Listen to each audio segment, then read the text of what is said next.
The Waiau River has a reputation for being a jet boat engine killer in river racing, but that wasn't the case this year in the Golden Homes UIM Jet Boat Marathon.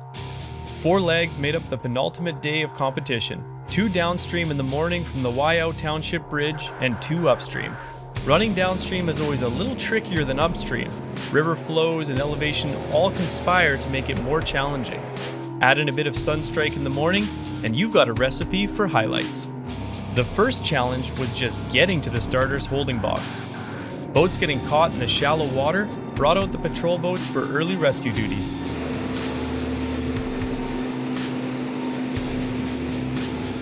NZ1 Roger Preston led off without issue.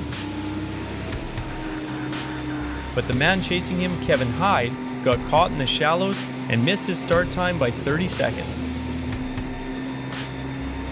Still, he made up for it past the flag, hauling in Preston to finish 40 seconds quicker. And that's excluding the extra 30+ seconds he lost on the start line. Preston, on the other hand, knew Kevin Hyde would be on his tail all day. Oh, that was more than a moment, Paul. Yeah, we had a big upset.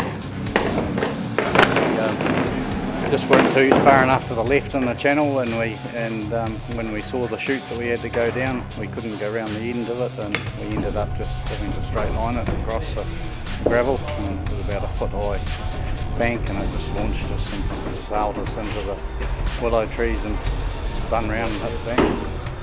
You were lucky to be able to keep going. Oh, extremely. Yeah. We could have asked each other if we were all right, because it was pretty violent spin, and we were all right. So we said, let's see if we can get back on the plane. No, we'll be all right. Get some new wings on there and we'll give it another nudge. They weren't the only ones giving it a nudge. Even our most accomplished racers were not off the hook. NZ2 Justin Hill,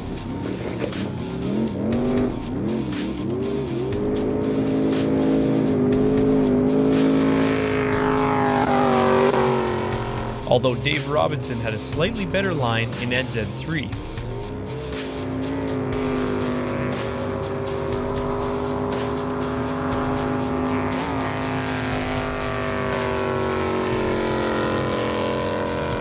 The other Robinson, Craig, well, you be the judge on his line.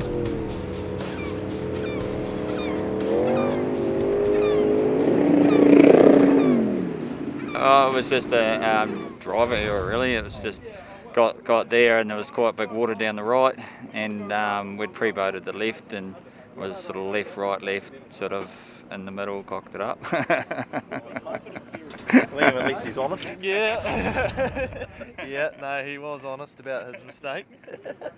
What did you think when it happened? Oh, I just shut my eyes and wait for the pain to be over. Rick Johnson was hoping to avoid the pain, but didn't even make the graveyard before coming unstuck.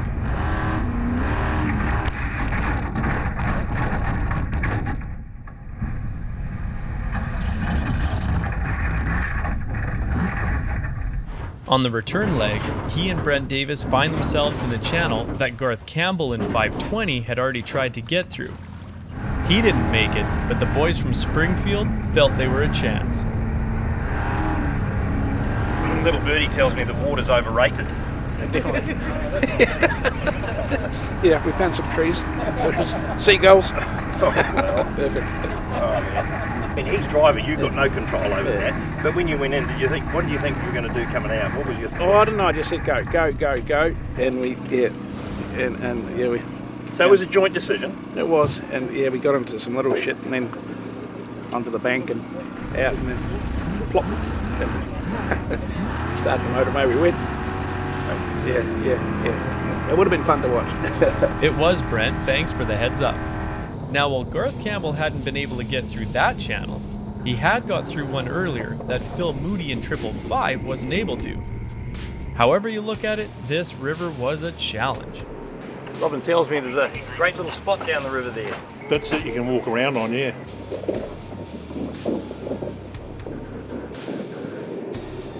We just dry landed a bit, got going again, so kept moving into the deep water. So Canadian Dale Whiteside got through the morning legs, but was honest enough to admit the run was far from clean, and clearly there wasn't a lot of local knowledge either.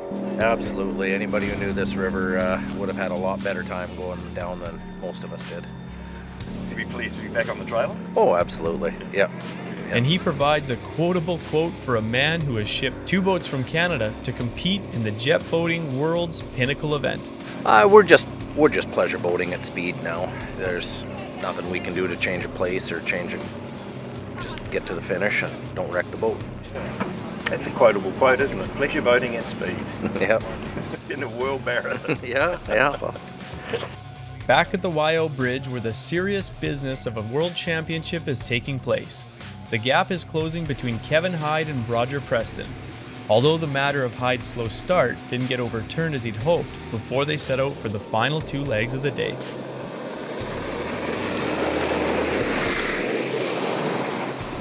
Hyde took 3 seconds out of Preston in leg 16 and a further 30 in the final of the day, setting up for a ding-dong battle tomorrow. Third overall continues to be fought out by the old and new guard, 9 times NZ champ John Derry versus the turbine rookie Lee Harrison. So who's more hungry for that win? Some people push a bit harder than others, and Lee's probably a good example. He's kind of newish to the scene, and he's going to be a hard charger for some time to come. And I guess where I'm at in my age and stage, and won a couple of things, and I'm probably doing a little bit of the opposite. I'm probably slowing down a bit more than speeding up. So, but we've still had a good run. The boat's going well, no major issues, and Nick's done a great job. And we're getting faster as the week goes, and sorting the boat out as it goes, and yeah, it'll be great for this next owner. The other battle of the young guns that's been ongoing for the past couple of days is between Dave Robinson in CX and Brandon Crowley in his Unlimited boat. Completely different classes, but somehow these guys have found themselves pitted against each other once again. But that ended in a dead heat of sorts, in a dead-end channel on the Waiau. Let's see what the final day of competition brings.